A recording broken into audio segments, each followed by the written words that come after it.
le Sainik School e-counseling chungchang khakan soi zoi do ne ti hianin Google akhan Sainik e-counseling in type top khan hei hi ron langta AISSAC kha khata in click khanin o ngoro chumi mai khata in click khanin ti hian ron langta sign in na tu ta hianin sign in kha in click anga ta hianin credential kha in enter ang username chu application number password chu heta e-counseling in ti laya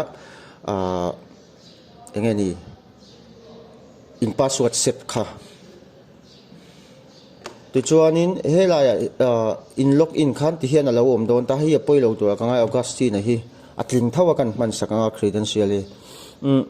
blank ve kalo om dona chuan ta hin candidate result ta khan in click anga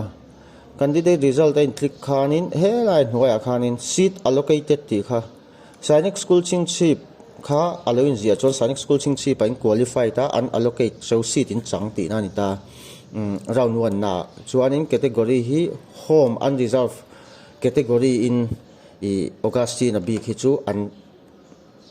an allot ti na ni ta chuan helai print provisional allotment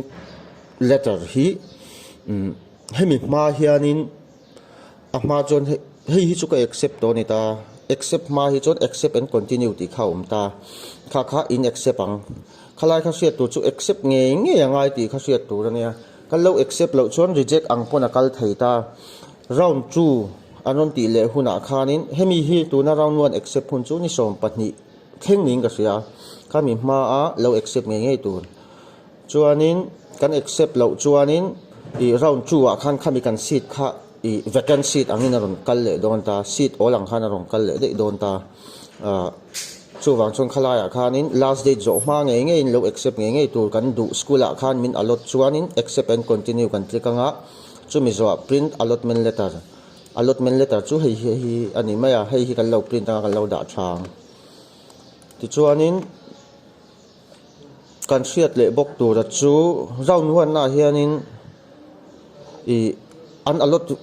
vek lawa no pang zong a seat om zong khan no khat hal vek lo om zia chu seat som ni lo nei taila mizo home state st tan i mi pariat vela mo khan allotanga round 1 a chuan alabak ati tha apakwana tang khan round 2 na an allot lenga chuan chu mai ba ka round 1 na helai accept and continue lo ti lo kha mi te seat kha aron vacant lenga amo i accept and continue tilawa low reject helaya Sainik School chingchi palo injia ka Sainik School gol para mo Sainik School infale mo mun danga Sainik School danga ka lut le du sia ti an lo om the candidate ta khan chung ho chuan an reject anga kha an reject how seat kha aron all ve le don ti na ni round 2 na khan chu wa chon hei hi